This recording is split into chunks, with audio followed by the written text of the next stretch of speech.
Almost midnight, a bitter millionaire returned home exhausted from work when the doorbell rang.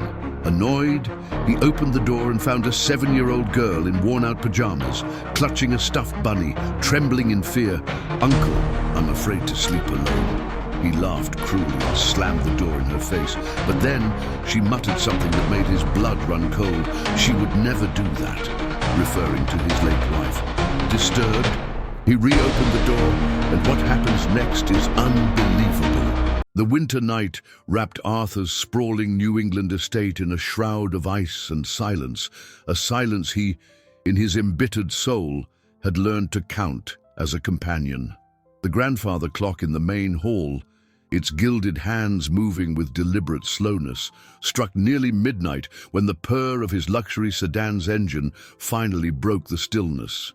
Exhausted, every bone in his body seemed to protest the tyranny of the workday.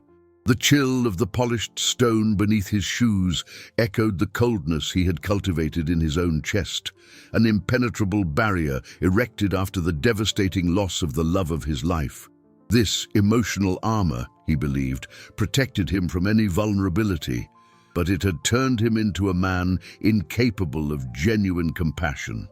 Bitterness was a slow poison coursing through his veins, coloring his perception of the world and the people who inhabited it. His arrogance was, in truth, a defense, a shield for the devastating guilt that haunted him.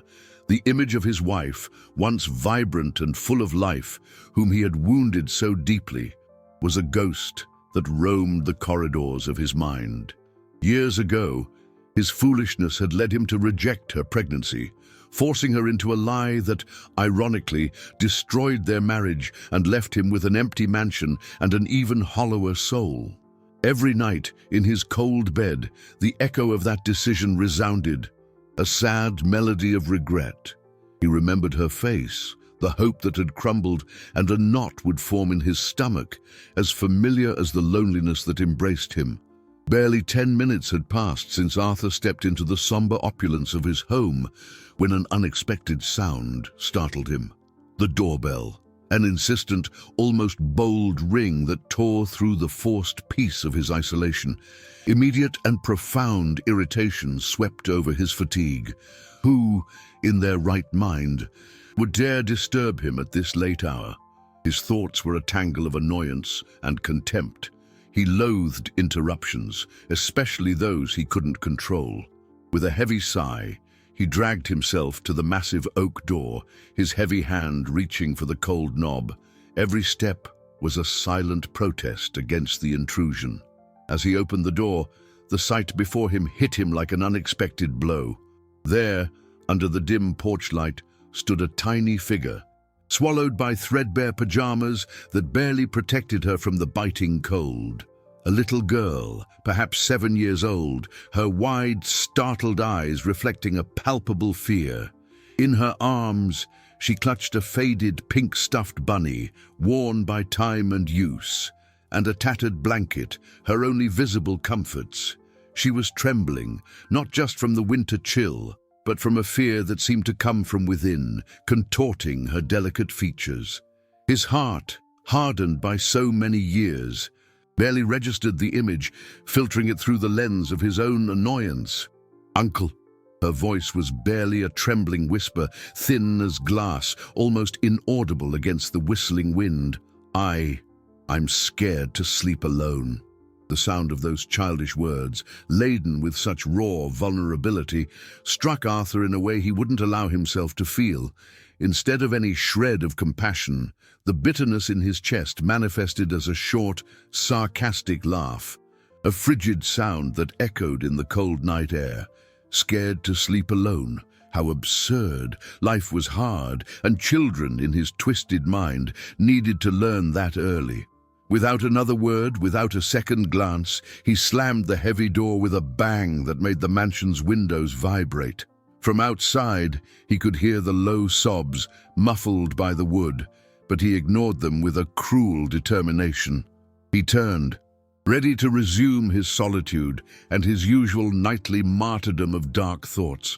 The image of the girl in her worn pajamas, the faded bunny, The fear-filled eyes tried to pierce his armor, but he pushed it away with force. Someone else's problem.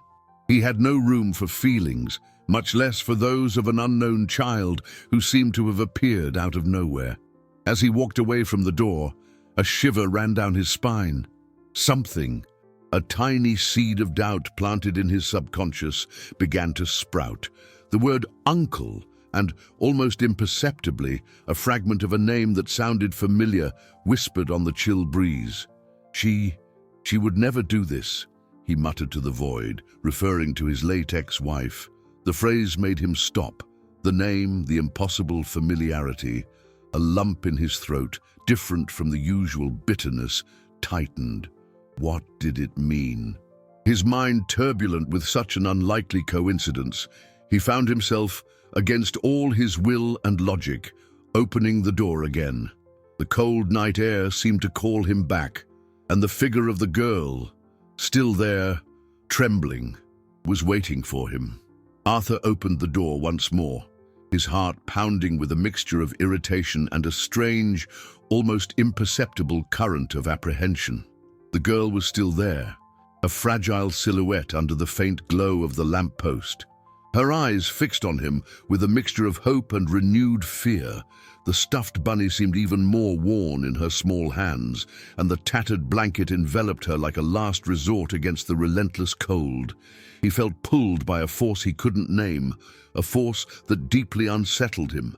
His pride and his usual coldness were clashing with something that resonated in his chest, an echo of a past he tried, at all costs, to keep buried. You said a name," Arthur began, his voice rougher than he intended, betraying the inner turmoil that consumed him.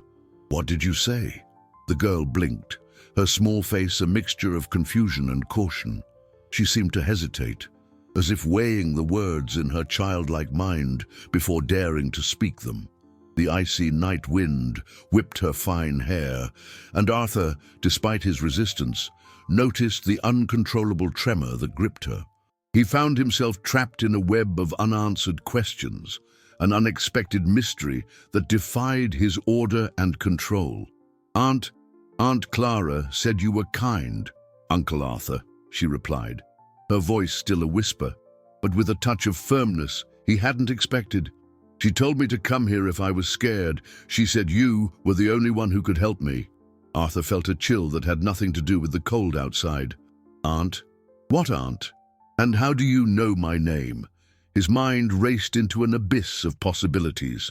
No one, absolutely no one, would dare use his home for any kind of childish prank. The girl took a step forward, her small figure seeming even more vulnerable. "Aunt Clara," she said, and the name left her lips with a naturalness that hit Arthur like a physical blow. Clara, the name of his ex-wife, the woman he had lost.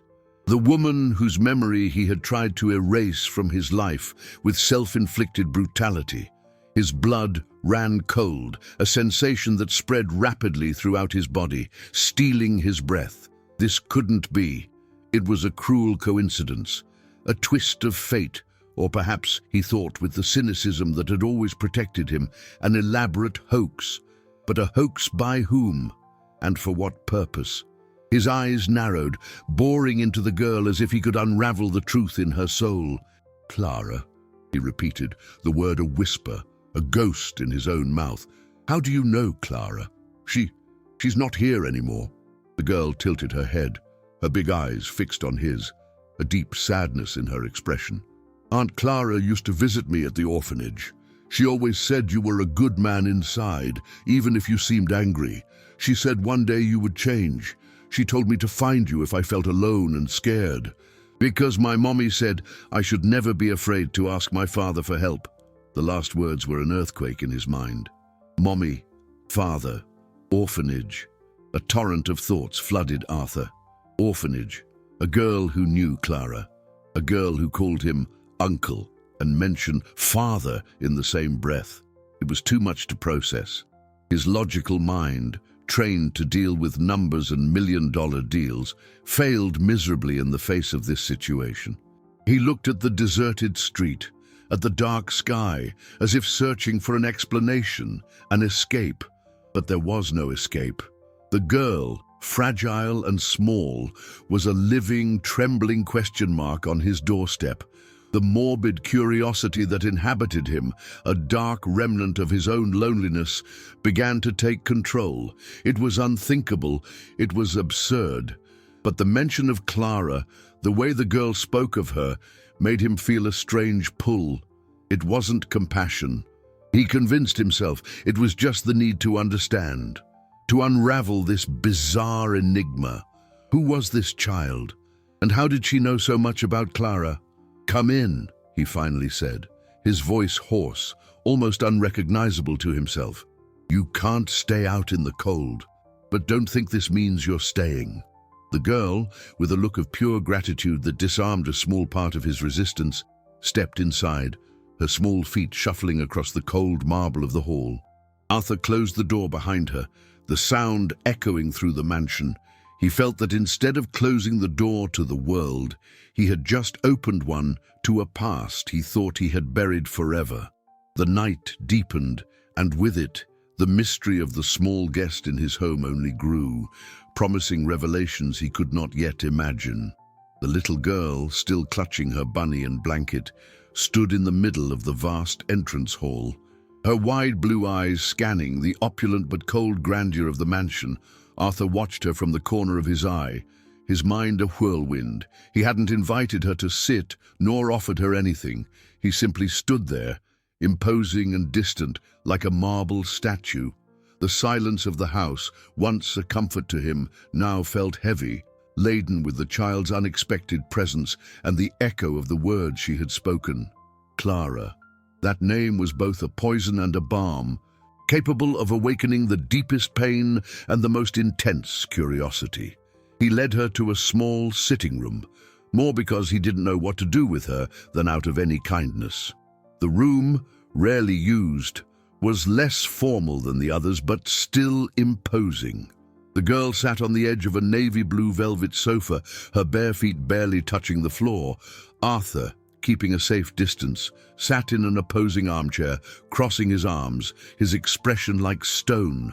"Oh, what's your name?" he asked, his voice trying to sound neutral but failing to mask the tension. She looked up, a glint of caution in her eyes. "My name is Lily, Uncle Arthur," she answered, her voice small but clear. Lily, a simple name, but one that for some reason perfectly fit the girl's delicacy. Arthur didn't correct her about the uncle. Something held him back, a weakness he refused to acknowledge. He found himself analyzing her, watching her movements, the way she smoothed the bunny's fur with her thumb, an almost unconscious gesture. Despite his reluctance, a part of his calculating mind began to register the details. The light brown hair falling over her thin shoulders, the way she avoided his direct gaze but still studied him with surprising intelligence. He felt uncomfortable, invaded. "You said you came from an orphanage. Which one?" he questioned, trying to maintain a professional tone, as if in a business meeting. Lily hesitated again, her fingers toying with a corner of the tattered blanket. "The Havenwood Children's Home, by the lake. Aunt Clara always took me there before she went away," she said, her voice choked with sadness. "She told me stories about you, about how strong and smart you were, and how she hoped one day you would come for me." Arthur felt a jolt. The stories. Her hope. Clara's hope. The memory of Clara, with her lively eyes and unwavering optimism, struck him like a sharp arrow. "What kind of stories?" he asked, his voice now a little less harsh, tinged with a curiosity he could no longer hide. Lily looked up, and there was a gleam of longing in her eyes. "She said you loved the smell of fresh coffee first thing in the morning, and that you always left the mug on the right side of your desk, with the handle facing east. She said you got angry if anyone moved it," Lily described, and Arthur felt an electric shock run down his spine. This was impossible. No one, except Clara, would know of such a peculiar, intimate habit, one he had kept for years, and which she herself had teased him about during their morning routines. He remembered Clara, sitting on the edge of the bed, laughing at him when he complained about the mug's position, teasing him with her radiant smile. A long-buried memory, now resurrected with painful clarity. Lily continued, oblivious to Arthur's silent torment. She also said you always read the newspaper from back to front and that you could never decide which shirt to wear in the morning, and that she always helped you choose, and that you hated raisins in anything sweet. Lily's words were like daggers, each detail a vivid memory of a past he had tried to destroy. The raisins, the newspaper, the choice of shirts. They were such trivial, intimate details that they could only have come from someone who had lived with him in deep proximity. Arthur leaned back in the armchair, his mind spinning in a spiral of disbelief and panic. How could this child, a stranger, know such things? Things he had shared only with Clara in moments of intimacy and lightness that he thought had been forgotten forever. The coldness of his armor began to crack, allowing a wave of warmth and confusion to flood his chest. This was not a hoax. It was something else, something he did not want, could not accept. His eyes locked on Lily, who was now looking at him with an expression of childlike concern. What else did she know, and how? The truth, he felt, was closing in, and he wasn't sure he was prepared to face it. The mansion was plunged into a heavy silence, broken only by the soft crackling of the fireplace, which Arthur had lit with a distracted gesture. Lily continued to speak, weaving a tapestry of memories that should have been his and Clara's alone. Every word was a needle piercing his carefully constructed armor. He watched her, his eyes narrowed, trying to find a flaw, some evidence that this was a sham, a rehearsed lie. But her eyes were crystal clear in their sincerity, and the sadness in her voice when she mentioned Clara was unmistakable. "And Aunt Clara also said you loved the oatmeal cookies she made," Lily continued, her small face lit by a melancholy smile.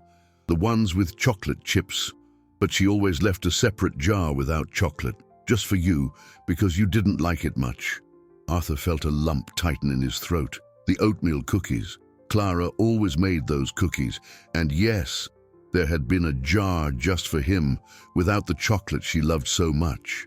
It was such a small detail, so insignificant to the outside world, but so meaningful to the universe he and Clara had shared. The pain, an old, familiar ache, began to gnaw at the edges of his hardened heart.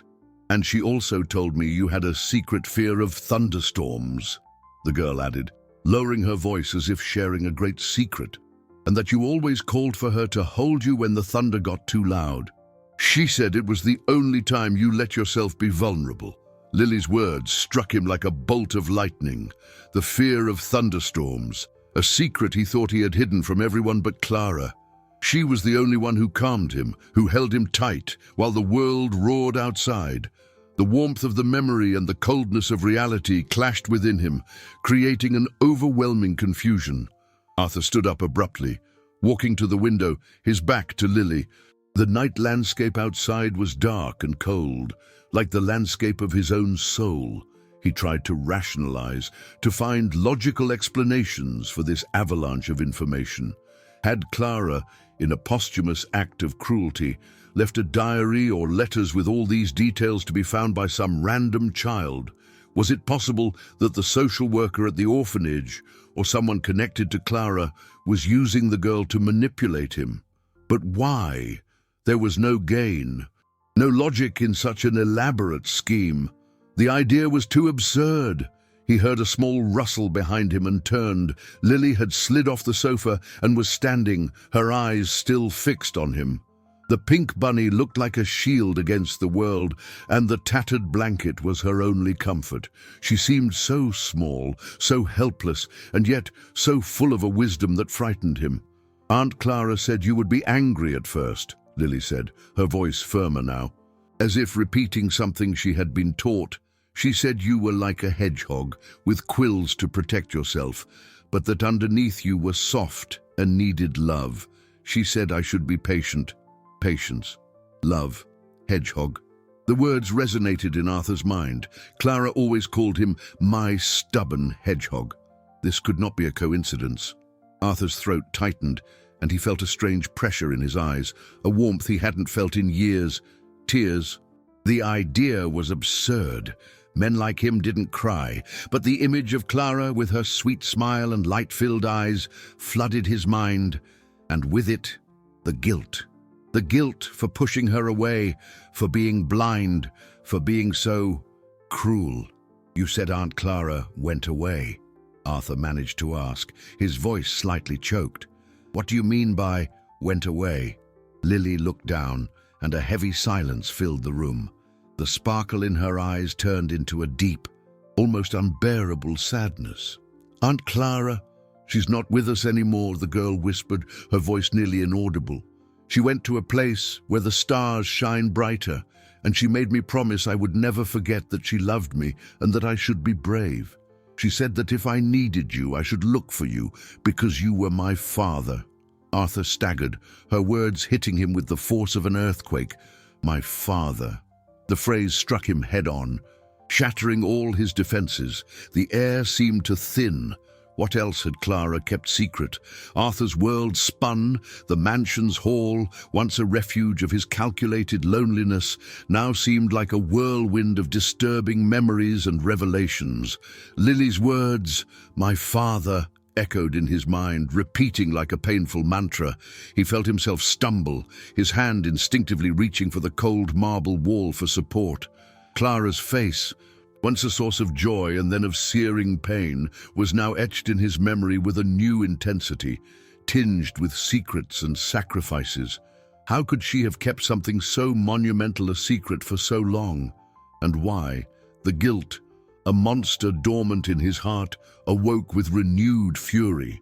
He turned to Lily, his eyes, once so cold, now filled with a confusion and pain that she, in her childish innocence, couldn't fully comprehend.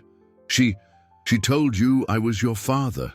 Arthur asked, his voice almost a growl, but with a vulnerability he couldn't hide. Lily nodded, her large brown eyes fixed on him. "Yes, she always did. That you were my father and that you loved me, even if you didn't know it yet. She said you were a good man and that one day we would be a family again." The girl's words, spoken with an unshakable faith in Clara's goodness, were a devastating blow to Arthur. A family. He had destroyed that possibility years ago with his own cruelty and selfishness. Arthur's mind rewound, a flood of flashbacks invading his thoughts. The day Clara, her eyes shining with restrained happiness, had whispered about the pregnancy, his reaction, the rejection, the harsh words he had spoken, the irrational fear of being a father, of repeating the mistakes of his own absent father. The image of Clara, her smile gradually fading, the hope draining from her eyes. Her plea for him to reconsider and his inflexibility. "I don't want children," he had said, the words cutting her like blades. "Not now, maybe never." He had closed the door on their future, never imagining that she, in her wisdom and love, would open a secret window. "The Havenwood Children's Home by the lake," Arthur muttered to himself, trying to organize the fragments of his mind. He remembered Clara, a few years before she passed, occasionally mentioning she visited a children's home on her days off, a place where she did volunteer work. He had ignored it, dismissive, too busy with his own business and his pursuit of more wealth that never filled the void in his soul. That information, once so trivial, now resonated with a terrifying significance. She had been visiting her own daughter's orphanage. Lily, sensing the turmoil in his eyes, took a hesitant step forward and held out her small hand to him. "Are you sad, Uncle Arthur?" she asked, her voice full of a sweetness he didn't deserve. He recoiled slightly, startled by the emotion he felt bubbling up inside him. Sadness, fear, regret. Feelings he had suppressed for so long, now returning with overwhelming intensity. He didn't know how to deal with them, much less with the source of them all, this small creature before him. A new wave of information hit him. If Clara was visiting the orphanage and the girl was there, it meant Clara had raised the child alone, in secret, while he, Arthur, lived his life of luxury and loneliness. The pain of losing Clara, which he thought he had overcome with his coldness, was reborn with a new layer of guilt. He hadn't just lost her. He had forced her into a life of sacrifice, away from her own daughter, while he remained in ignorance, or worse, in denial. I need some time to think," Arthur said, his voice hoarse, almost breaking. You can stay here tonight, but tomorrow we'll talk." He pointed to a door at the end of the hall, indicating one of the many guest rooms in the mansion. "In there's a room for you." Lily, with a look that mixed childish understanding and a hint of hope, nodded. She seemed to understand that the journey to Arthur's heart would be long and difficult. Arthur watched as she walked away, her small figure disappearing into the darkness of the hallway. He felt that the door he had closed years ago, the door to his own humanity, was slowly creaking open, revealing a truth that would change his life forever, whether he wanted it to or not. The night, which should have been for rest, would be one of torment and confrontation with the ghosts of his past. The night passed for Arthur in a whirlwind of insomnia and unsettling thoughts.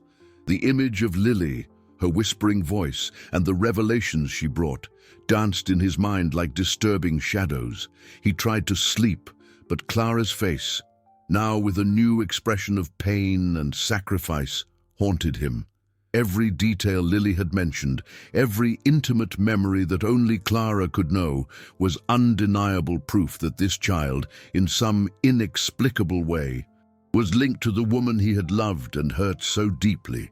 The guilt he thought had been put to rest was now a ravenous monster, devouring his inner peace. At dawn, the pale winter light could barely penetrate the heavy curtains of his bedroom. Arthur rose, his head throbbing, his body heavy with exhaustion and the emotional avalanche of the previous night. He needed coffee, silence, a way to organize his thoughts. But he knew the silence would be illusory, and the coffee couldn't erase the strange reality that awaited him. He headed to the kitchen, a place he rarely used, usually leaving that task to his staff. As he entered, a different smell surprised him. Pancakes. There, sitting at the table in the spacious kitchen, was Lily. She had found some pans and ingredients and, tidy seen with a surprising dexterity for a child, was preparing pancakes, albeit somewhat clumsily. The pink bunny was propped up on the chair beside her, watching the scene with its button eyes. The blanket, neatly folded, was on the counter. The sweet aroma filled the room. A smell of home that Arthur hadn't experienced in years, a smell he instantly associated with Clara. She always made pancakes on Sundays, with a contagious joy. Lily, noticing his presence, looked up. "Good morning, Uncle Arthur," she said, a shy smile on her lips. "I was hungry and found some things. Aunt Clara taught me how to make pancakes. She said it was the easiest way to start a happy day." Arthur felt a shock. Her mannerisms, the way she furrowed her brow in concentration as she flipped a pancake, the way she smoothed her hair with her hand, it all reminded him of Clara in a disturbing way. He found himself standing there, watching her, the words stuck in his throat. He sat at the table, watching her in silence as she finished cooking. Lily served 2 pancakes on a plate and pushed them towards him. "I hear, Uncle Arthur. You need to eat. Aunt Clara said breakfast was the most important meal of the day." He picked up a fork but hesitated to eat. His thoughts were elsewhere. He remembered a doll, a small cloth doll with a floral dress, that he had bought for Clara in the early months of her pregnancy. It was an impulsive gift, a symbol of a hope he had crushed shortly after. He had thrown it in a box of things to donate, but never actually donated it. "But Lily," Arthur began, his voice still hoarse, but with a new urgency. Did you bring anything from where you came from, besides the bunny and the blanket?" The girl thought for a moment. Then her eyes widened. She ran to the small guest room where she had slept and returned with a small backpack he hadn't noticed before. From inside, she pulled out a doll, a cloth doll, with a faded floral dress. Arthur's heart stopped. It was her, the doll, identical to the one he had bought for Clara. The small doll was the final piece of the puzzle, the tangible proof of a connection he refused to believe. There was no more denying it. The intimate memories, the mannerisms, and now the doll. Everything pointed to a truth he had to face, a truth that shook him to the core of his existence. Lily, holding the doll, offered it to Arthur. Aunt Clara said this doll was very special, that it was a gift from someone who loved her very much, and that I should always keep it with me. The girl's voice, full of innocence, sealed Arthur's fate. He took the doll, his fingers trembling slightly as he touched the soft fabric. In his hands, he felt not just a child's toy, but the weight of a lifetime of choices and regrets. The question was no longer whether Lily was his daughter, but how he could fix the mistakes of a past he now saw with painful clarity. He knew the road ahead would be difficult, filled with emotional challenges and bitter truths, but something inside him, a tiny thread of hope, had awakened. Arthur held the cloth doll with a tenderness he never thought himself capable of. The soft fabric and the faded floral dress in his hands were a tangible echo of a past he had tried to erase. The small doll, a symbol of a hope he had crushed, was now irrefutable proof that Clara had kept a monumental secret. A whirlwind of emotions, shock, guilt, regret, and a pang of something resembling a long-buried love overwhelmed him. He felt the weight of his past choices, the cruel words he had spoken, the rejection he had imposed on Clara, and unknowingly, on an innocent life. Lily watched him with a quietness that contrasted with Arthur's internal storm. She seemed to understand with the intuitive wisdom of children that something profound was happening within him. The atmosphere in the kitchen was dense, imbued with the aroma of freshly made pancakes and the metallic scent of a shocking truth. Arthur lifted his eyes from the doll to the girl, his gaze searching for an answer, an explanation for the impossible. "Lily, I need to understand," he began, his voice hoarse, almost a whisper. How did Clara give you this doll? When?" Lily tilted her head, her large brown eyes fixed on him. "And she gave it to me when I was very little, at the orphanage. She said it was so I would remember my father, that he loved me very much, even if he wasn't with me. She said one day he would come for me." The girl's words were like a scalpel's blade, opening old wounds and exposing the raw flesh of his regret. Arthur felt a tightness in his chest. Clara, even after his rejection, had kept hope alive for their daughter, painting a picture of a loving father he was not. The magnitude of her sacrifice hit him with full force. He ran a hand over his face, trying to organize his thoughts. The orphanage. He needed to go there. He needed answers. He needed to confirm what his soul already knew, but his mind was still reluctant to fully accept. The need to know the truth, to fill the gaps of the past he had ignored, became an undeniable urgency. "Do you know the name of someone at the orphanage I can look for?" he asked Lily, his voice firmer now, driven by a somber determination. "Someone who talked to Aunt Clara." Lily thought for a moment, her little finger tapping her lower lip. "Aunt Megan. She's the social worker there. Aunt Clara always talked to her. She's really nice and takes care of all the kids." Megan. The name was another link, another piece in the puzzle forming before him. Arthur knew he couldn't delay any longer. He needed to go to the orphanage, not just to confirm Lily's story, but to understand the extent of Clara's love and sacrifice and the depth of his own blindness. He rose from the table, his heart beating with an unusual force. "Lily, we're going to the orphanage today," he announced, his voice firm. "I need to talk to this Aunt Megan." A glimmer of hope lit up Lily's eyes, a contrast to the sadness he had seen in her. She knew this step was important. that he was moving towards the truth, though the path might be painful for both of them. Arthur, on the other hand, felt a mix of fear and a strange determination.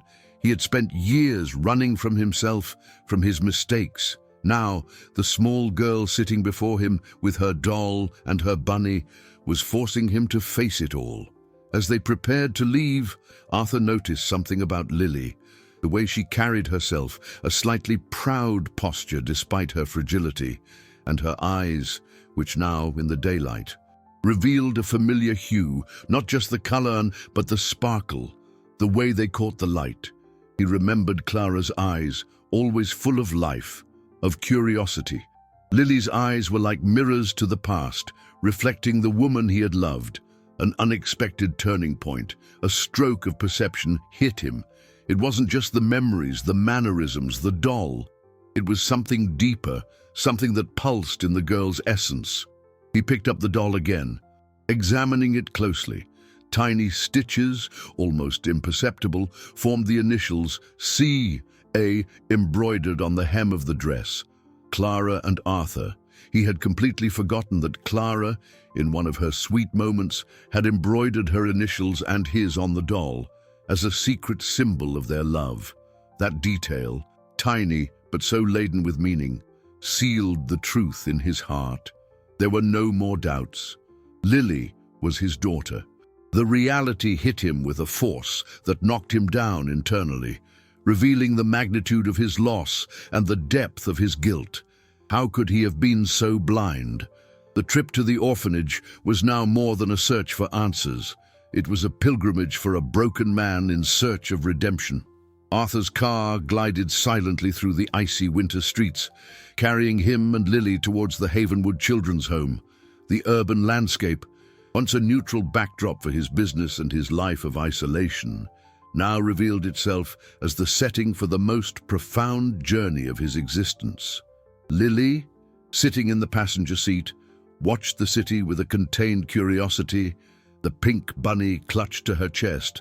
Arthur, for his part, was immersed in his own thoughts. The revelation of the embroidered initials on the doll had been the final blow, dispelling any lingering doubt. That small artifact, once forgotten in some box, was now a silent testament to Clara's love and hope, and Arthur's blindness. He felt a tight knot in his stomach, a mixture of nervousness and a strange anxiety he hadn't experienced in years. Guilt crushed him. The image of Clara, pregnant and alone, haunting him at every turn. How could he have been so insensitive, so self-absorbed, that he didn't see the depth of her suffering? The defensive arrogance he had cultivated to protect himself now revealed itself as a prison, an isolation that had prevented him from seeing the truth that was right before his eyes. When they arrived at the orphanage, the building, though well kept, seemed modest compared to the grandeur of his mansion. Children played in the fenced yard, and their laughter, once an irritating sound to Arthur, now seemed like a distant echo of a life he had never allowed himself to experience. He parked the car and turned off the engine, the silence filling the vehicle's interior, charged with expectation. Lily turned to him, her eyes shining with a mixture of apprehension and surprising courage. "Aunt Megan is nice, Uncle Arthur," she said, as if trying to reassure him. "She'll tell you everything." Arthur nodded, swallowing hard. He felt like an intruder in a world that, ironically, should have been part of his own life. As they entered the orphanage, they were greeted by a smiling woman at the reception, who led them to a simple but welcoming office. There, sitting behind a desk cluttered with papers and toys, was Megan, the social worker. Her warm eyes and gentle smile conveyed a sense of calm and dedication. She stood up when she saw them, her expression turning to surprise upon recognizing Lily. "Lily, my dear, what are you doing here?" Megan asked, her tone a mix of relief and concern. She hugged the girl affectionately, and Arthur watched the scene, feeling like a stranger. Lily nestled into Megan's embrace, then looked at Arthur, indicating him. "He's Uncle Arthur, Aunt Megan. He came to get me." Megan looked at Arthur, and her eyes, once so kind, now held a mixture of recognition and a caution that did not go unnoticed. It was clear she knew who he was, and that she harbored no warm feelings towards him. "Mr. Hayes," Megan began, her voice polite but with a clear reservation. "I didn't expect to see you here, and certainly not with Lily." Arthur felt a chill. He knew he would face resistance, but Megan's coldness was a reminder of how much he had hurt the people around him. "Megan, I need to talk to you about Lily and about Clara," he said, his voice tense. "Lily told me some things, and I need to understand." Megan studied him for a long moment, her eyes assessing him with an intensity that made him feel exposed. "All right, Mr. Hayes," Megan finally replied, gesturing to the chairs in front of her desk. "Please, have a seat. But understand that information about Lily is confidential. And Clara, well, Clara was a very special person to us and to Lily." The tension in the room was palpable. Arthur knew he was about to dive into the depths of a past he had ignored, and that the truth would be painful. He looked at Lily, who was now holding Megan's hand, seeking comfort. The girl, in her innocence, was the bridge between his past and an uncertain future. He knew he would have to fight, not just for the truth, but for forgiveness and the chance to be the father Lily always deserved. The road would be hard, and the obstacles, he realized, were just beginning.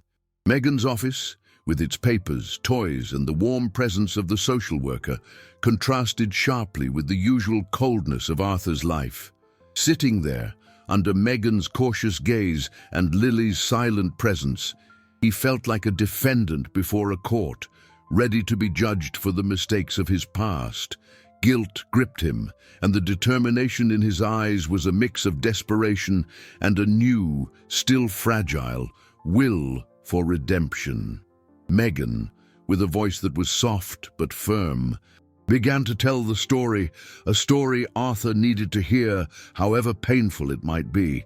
"Clara was a gentle soul, Mr. Hayes," Megan began, her eyes fixed on a distant point, as if reliving the memories. "She started visiting the home about 7 years ago, right after your divorce. She was visibly shaken, but she found solace in helping the children, and it was here that she found Lily." Arthur's heart skipped a beat. 7 years. The exact period after the divorce, and the time when Clara was pregnant. The pieces of the puzzle fit together with brutal precision, revealing the magnitude of his blindness. Lily had been abandoned on the doorstep of the home, a newborn baby, with only a generic, unidentifying note. Megan continued, her voice thick with emotion. "Clara became attached to her immediately. She came every day, spent hours with the girl, told her stories, sang her lullabies. She loved her as if she were her own daughter." Arthur felt a punch in his gut. Those words, "as if she were her own daughter," were a cruel euphemism. Lily was her own daughter, and he had abandoned her, indirectly, through his rejection of Clara. "Clara spent a lot of time with Lily," Megan went on, giving Arthur a meaningful look. "She always said the girl had her father's eyes, and that one day he would come for her. She told stories about a strong, smart man, a man who, deep down, had a good heart. She never lost hope that you would change, Mr. Hayes." Megan's voice was a mixture of sadness and a subtle reproach.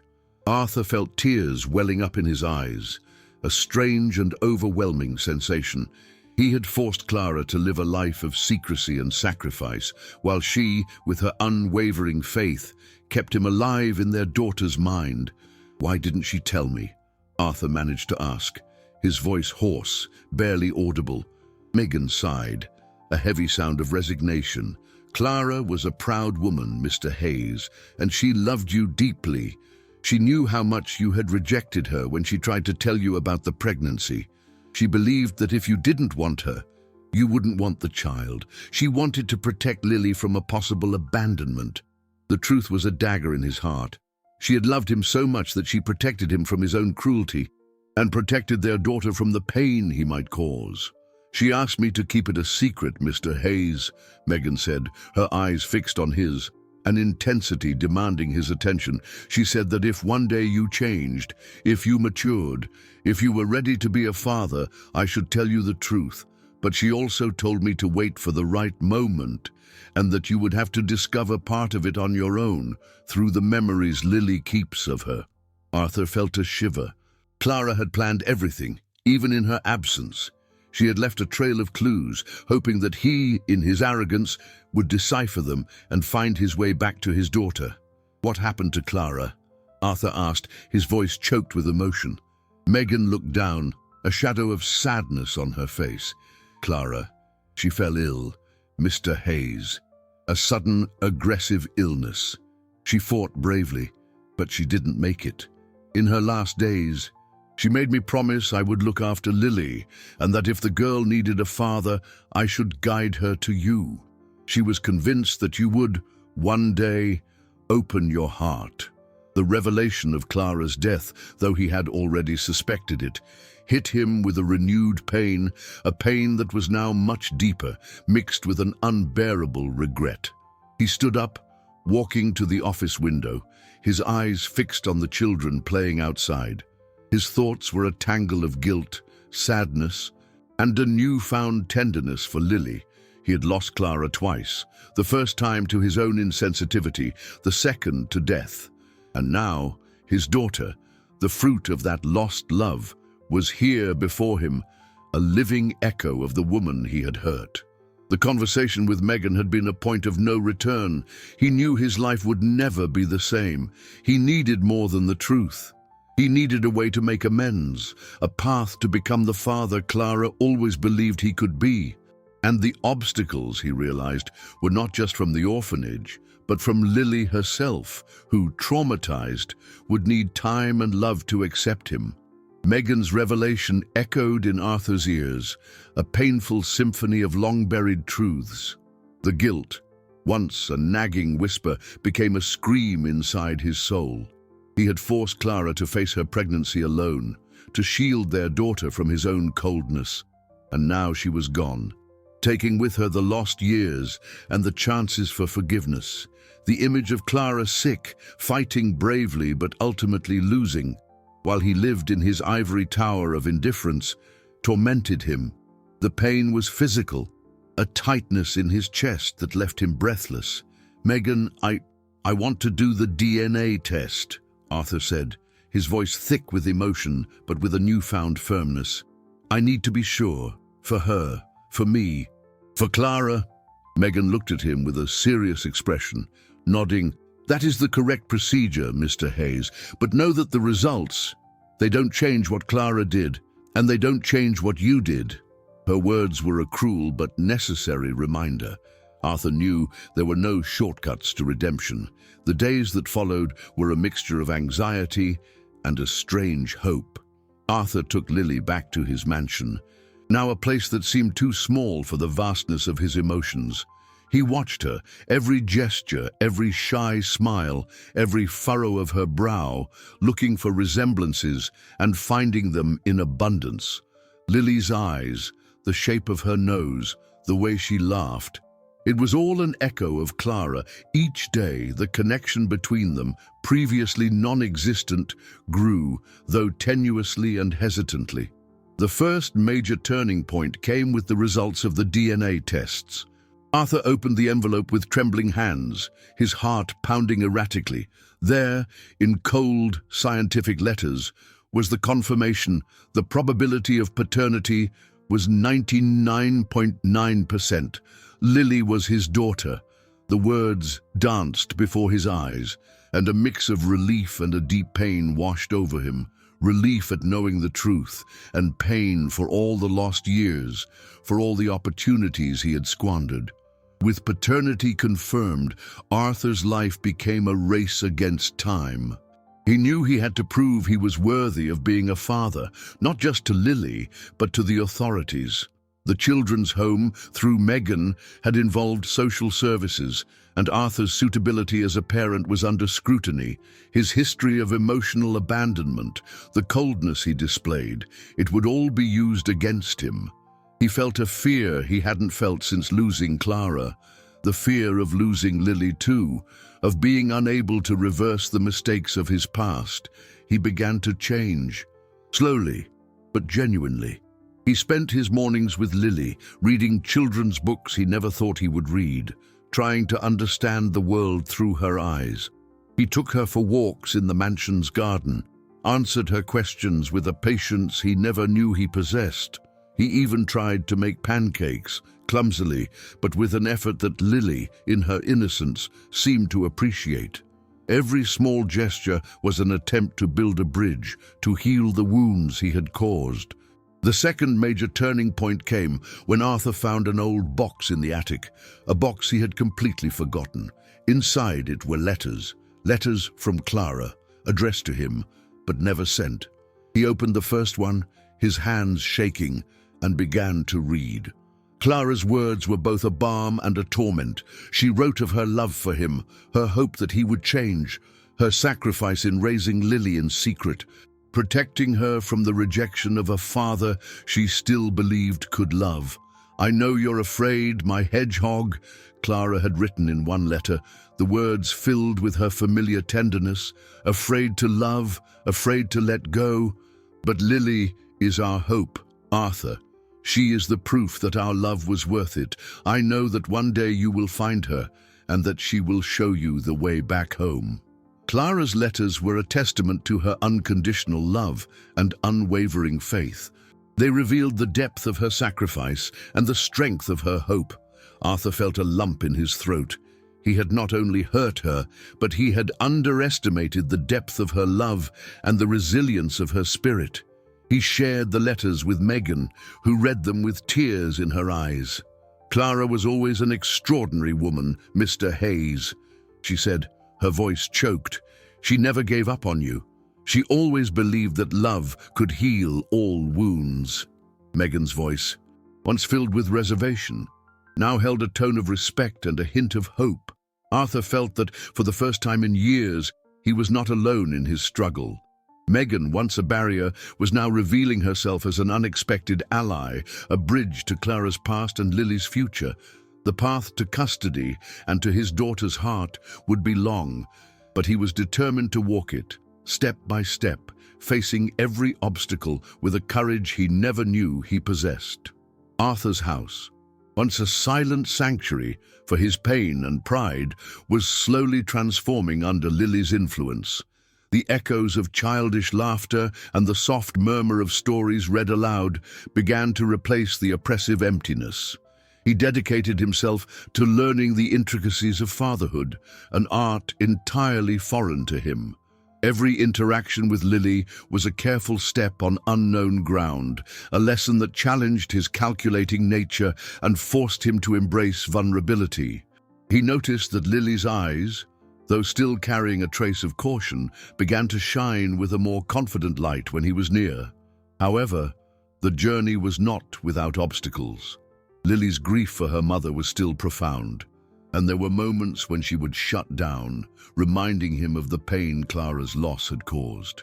Arthur saw himself, in his darkest moments, in the girl's reactions, and the guilt consumed him. He knew that rebuilding her trust would be a long process and would require a patience he barely knew he possessed. He read Clara's letters repeatedly, seeking guidance, her words becoming a guide in his new, unexpected role as a father. Megan, the social worker, was a constant and crucial presence. She visited him regularly, not only to monitor Lily's well-being, but also to share memories of Clara, revealing nuances of the woman he had loved and lost. "Clara always had a huge heart, Mr. Hayes," Megan said on one of her visits, sitting in the living room, watching Lily play with the cloth doll. "She saw the good in people, even when they didn't see it in themselves. And she saw in you, behind all your facade, a man capable of deep love." Megan's words were a mirror, reflecting an image of Arthur he barely recognized. With each conversation, each shared memory of Clara, the wall he had built around his heart began to crumble. He started to see Megan not just as a dedicated professional, but as a woman with a kind soul, a woman who, like Clara, loved children and saw hope where others saw only despair. There was a quiet strength in Megan, a compassion that drew him in, a flame that began to warm his own hardened heart. Lily, in her childlike resilience, began to adapt to the new routine at the mansion. She explored the gardens, painted colorful pictures in the living room, and to Arthur's surprise, asked him to read to her every night. In those moments, sitting together on the sofa, the children's book between them, Arthur felt a connection he had never experienced. He was learning the importance of presence, patience, and the unconditional love a child craves. The challenges of his company, once the sole drivers of his life, now seemed small and insignificant compared to the joy of seeing Lily smile.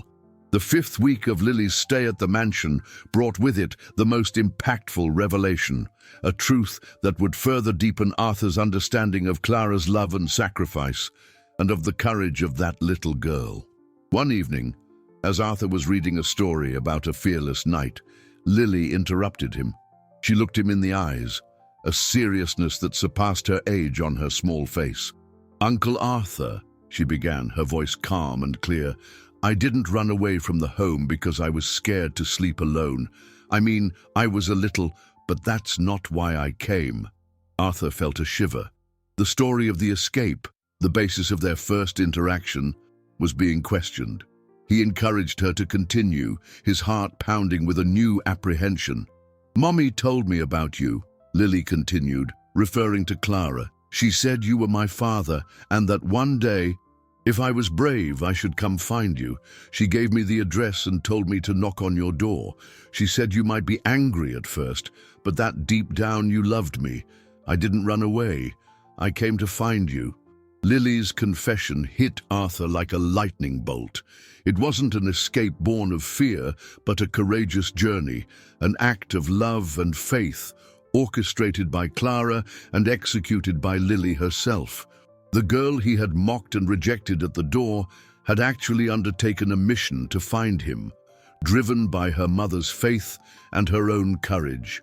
What he had thought was a bizarre coincidence was, in fact, the culmination of a carefully laid plan by Clara to reunite her family. The magnitude of the truth was overwhelming, and Arthur realized that redemption would not be his alone, but that of his entire family. Lily's revelation hung in the air of the living room. Dense and laden with overwhelming emotion, the girl's words, "I came to find you," resonated in Arthur's mind, stripping away the last layers of his defensive arrogance. He had mocked her, slammed the door in her face, and she, with a courage that transcended her age, had faced the unknown to find him, driven by her mother's faith. The raw, unvarnished truth laid him bare. He was not the victim of circumstance, but the architect of his own misery, and, indirectly, of Clara and Lily's loneliness. Arthur felt a lump tighten in his throat, his eyes welling up with tears he had refused to shed for years. He looked at Lily, sitting before him, her large eyes expectant. The girl, with her resilience and unwavering faith, was the beacon guiding him out of the darkness. The fearless knight in the story he was reading to her was not the character in the book, but Lily herself. He had underestimated not only her intelligence, but also the depth of her love and the strength of her spirit. "Lily," Arthur managed to say, his voice hoarse, almost a whisper, I am so sorry. I'm sorry for being so blind, so cruel, for hurting you, for hurting your mother." The words, laden with a raw and sincere emotion, came from his chest like a long-held confession. It was the emotional climax of his journey, the moment he finally confronted his own failings and asked for forgiveness. Not just to Lily, but to the memory of Clara, who, even in her absence, had orchestrated his redemption. Lily listened in silence, her eyes fixed on his, an expression of understanding that surpassed her age. She didn't seem surprised, nor shocked, as if she already knew this moment would come. "Mommy said you were a hedgehog, Uncle Arthur," she replied, her voice small but full of childish wisdom. "She said you had quills to protect yourself, but that underneath you was soft and needed love. She said that true love includes forgiveness." Lily's words were a balm to his wounded soul. Forgiveness, the essence of the love Clara had taught. Arthur felt a warmth spread through his chest, a sense of relief that made him weep openly for the first time in years. The tears, hot and liberating, washed away years of bitterness and regret. He stood up, his knees slightly trembling, and knelt before Lily, extending his arms to her. It was a gesture of humility he never thought himself capable of. Lily threw herself into his arms, wrapping him in a tight hug. He held her close, feeling the warmth of her small body, the scent of a child's hair. In that moment, all barriers crumbled.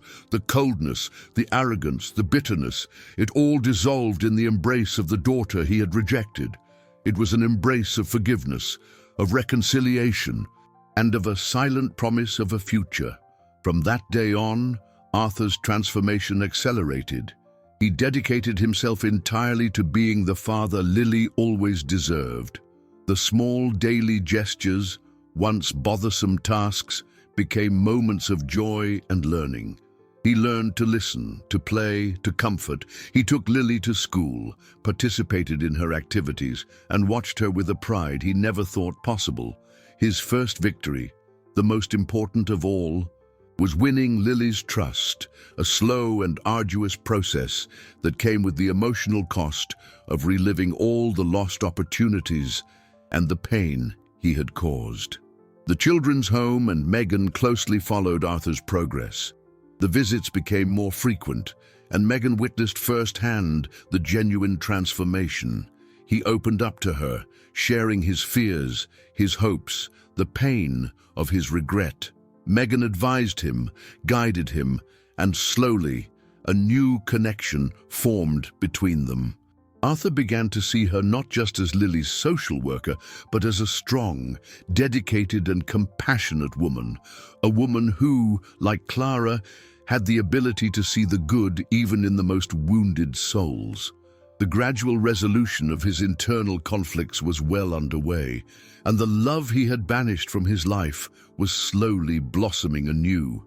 Arthur's mansion, once a monument to his loneliness, now pulsed with a life he had never imagined. The days were filled with the sounds of childhood, laughter, hurried footsteps, and Lily's voice calling him Daddy.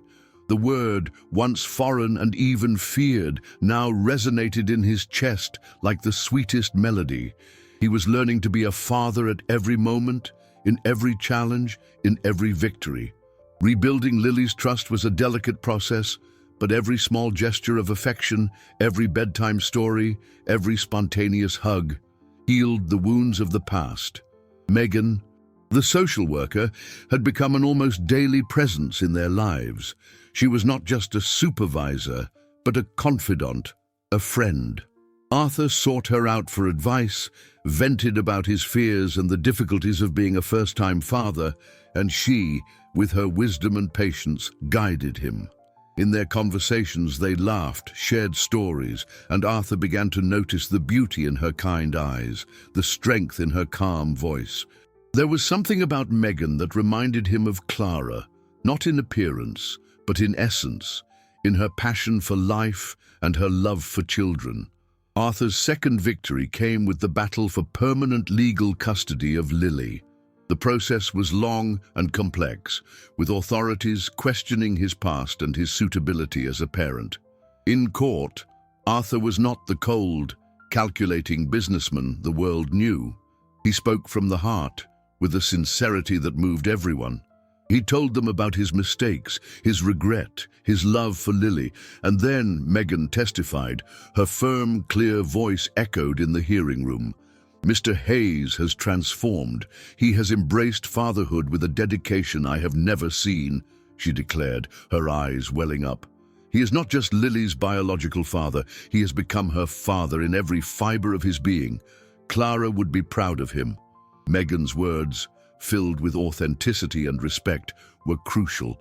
The judge, visibly moved, granted Arthur permanent legal custody of Lily. It was a victory for Arthur, a victory for Lily, and a victory for Clara's memory. With custody secured, Arthur felt like a new man. The house, now a home, was filled with Lily's joy. They made plans, dreamed together, and Arthur realized that his life, once so void of purpose, was now overflowing with meaning. And amidst this new life, a new feeling began to blossom between him and Megan. The late-night talks, the exchanged glances, the shared smiles, it all pointed to a connection that went beyond friendship and professionalism. One night, while Lily slept, Arthur and Megan sat in the garden, watching the stars. The silence was comfortable, filled only by the distant chirp of a cricket. Arthur turned to her, his heart pounding with a new hope. "Megan," he began, his voice soft, You have been such an important part of all of this. You helped me find myself, find Lily. I don't know what I would do without you." Megan smiled, her eyes shining in the moonlight. "You did most of the work, Arthur. You opened your heart. I just helped point it in the right direction." There was a tenderness in her voice that made Arthur's heart race. He took her hand, feeling the softness of her skin. "Megan, I've started to feel something for you. Something I haven't felt since Clara. I know it's soon, and I don't want to rush things, but I appreciate you. I appreciate the way you love Lily, the way you see me, even with all my flaws." Megan squeezed his hand, her eyes reflecting the same hope he felt. "Arthur, I feel something for you too. I've seen the man you've become, and I like what I see. And I love Lily as if she were my own daughter." Her words were the confirmation he needed. A romantic subplot, born from pain and overcoming, began to develop. Bringing a new light to Arthur and Lily's future, he realized that life, in its infinite wisdom, had given him a second chance, not just to be a father, but to love again, to build a new family from the ashes of his past. The path to happiness was opening up, and he was ready to walk it, with Lily by his side and Megan in his heart. 6 weeks had passed since that cold winter night when a brave little girl knocked on the door of a lonely mansion, bringing with her not just a faded stuffed bunny and a tattered blanket, but also the key to a long-sealed heart. Arthur, the businessman who once lived, steeped in calculated coldness and deep bitterness, was now an unrecognizable man. The worry lines on his forehead had been softened by Lily's smiles, and the oppressive silence of his home had given way to a symphony of childish laughter and family conversations. The transformation was not instantaneous, but gradual, woven with each small victory, each hug, each bedtime story. The mansion, which once echoed only with the sound of his own regrets, now breathed with life. The once cold hallways were now stages for Lily's games, and the living room, once used only for business meetings, had become a cozy haven for stories and games. Arthur found himself learning the nuances of fatherhood with a dedication that surprised even himself. He discovered the joy of pushing a swing, the wonder of building an imaginary sandcastle, and the deep satisfaction of seeing Lily's eyes shine with pure happiness. The love for his daughter was a balm for the wounds of his past, healing the guilt that haunted him and filling the void he had carried for so many years. The relationship with Megan blossomed organically and beautifully. The mutual respect born from the fight for Lily's custody transformed into a deep affection, and then into an undeniable love. Megan, with her compassion and her unwavering faith in the human capacity for redemption, saw in Arthur the man Clara had always known he could be. She loved him not despite his past failings, but for his courage in facing and overcoming them. In her eyes, Arthur found a new beginning, a promise of a happiness he thought he had lost forever. Love, which he had banished from his life in an act of self-punishment, was returning in an unexpected way, more mature and stronger than before. A year after that transformative night, Arthur's mansion witnessed another significant event. In an intimate ceremony in the garden, under a gentle blue sky, Arthur and Meghan were married. Lily, dressed in a beautiful white dress, carried the rings, her eyes shining with happiness for her new family. Meghan, now officially the loving stepmother Lily always deserved, hugged the girl with an affection that distinguished not blood ties, but heart ties. That day marked not only the union of two souls, but the complete and happy reunion of a family that time and pride had tried to tear apart. The girl who arrived afraid to sleep alone had turned a millionaire's house into a home, where no one ever had to face the darkness without love again. The mansion that once echoed only with silence and regret now resonated with childish laughter, family conversations, and the warmth of a newfound love. Arthur, the bitter and proud man, had learned that it's never too late to choose love over pride, to confront the past and build a future full of hope. He had found his redemption in the eyes of his daughter and in the love of a woman who accepted him for who he was and who he was becoming. Life, in its infinite wisdom, had proven that sometimes the most important miracles arrive in threadbare pajamas. Carrying enough courage to heal broken hearts and reunite families that time and pride had separated. The journey of Arthur, Lily, and Meghan was a living testament to the power of forgiveness, the resilience of the human spirit, and the limitless capacity of love to transform and heal, paving the way for a new era of happiness and connection.